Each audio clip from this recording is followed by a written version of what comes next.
Believe in the light, so that you may become children of light. We come today as children of light. We come today as people of faith and hope and love.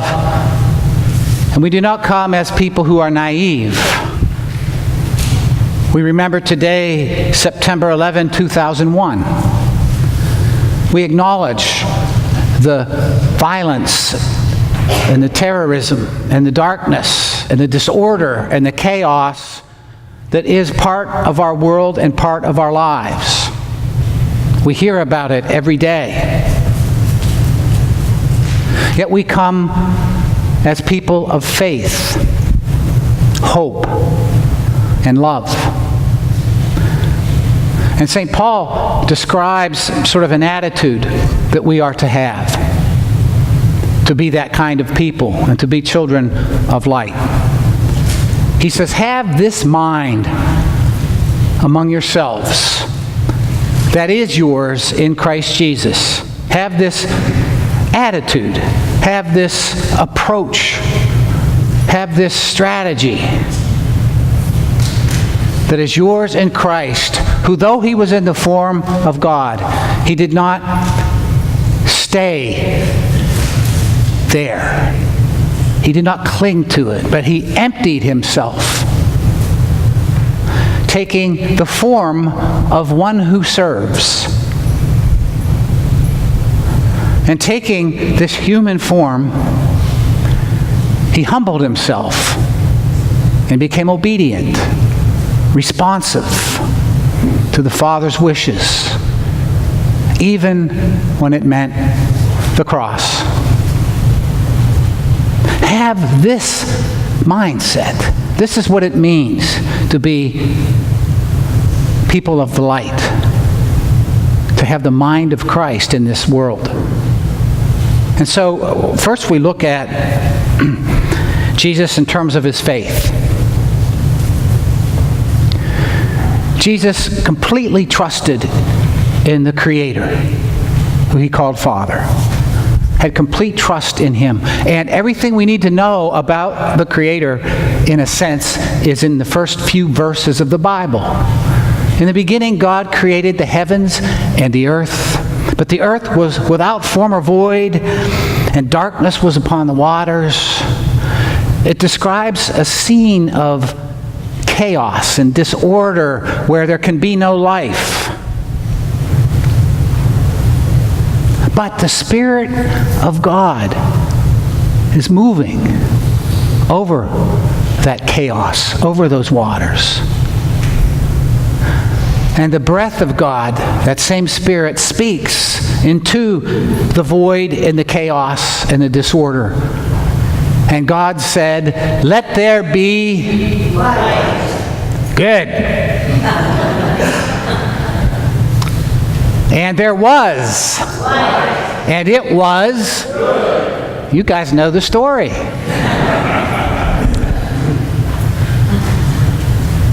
God speaks light so that there might be good. And the Spirit is moving. The Spirit is always moving over waters of chaos.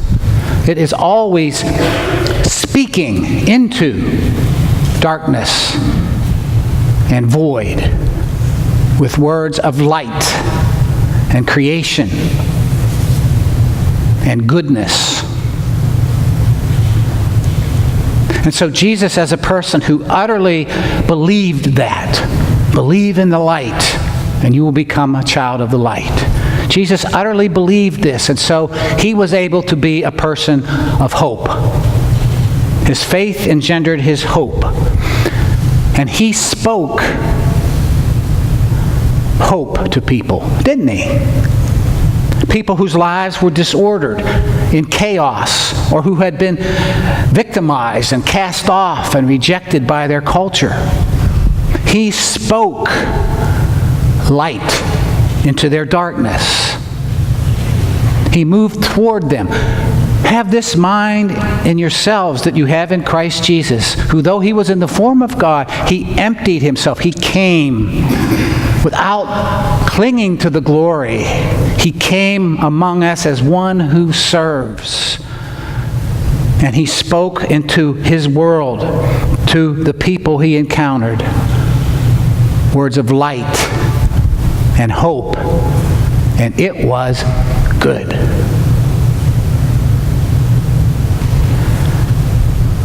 And today, on September 11, I will always have the images that probably many of you have of the destruction of the towers in New York and people trying to escape and many who were unable, and the people who were moving toward the chaos, toward the destruction, toward the darkness, through the clouds of debris and dust. They emptied themselves, as it were. They didn't grasp their own security and their own safety. They rather wanted to come and help, come and save, come and serve. They were responding. You see, God responded to the chaos, and now they are responding. Of course, we call the people who do this professionally or trained for this specially first responders. And many of them went and began climbing up into the towers as they were burning and perished with the people there. Have this mind, which is yours in Christ, who emptied himself and humbled himself even to death, in his work of expressing the hope of God and the light of God. So I give thanks for the men and women who move that way, who respond really very much in the image of God. And someone could say, well, it's their job. Give me a break. It's a mission. It's a calling. And we lift that up today and give thanks. But I want to go one step further, because as people of faith and hope, we are all first responders. We are all invited to be people who love. A parent who hears their child crying in the night responds. Maybe they grumble too, but they respond, they go. A spouse caring for an ailing husband or wife, reaching out to a neighbor. We respond. Teachers trying to help struggling students, they respond. And we could talk on and on how this mind that we have in Christ brings us out into a place where there's struggle and disorder and chaos, and we respond.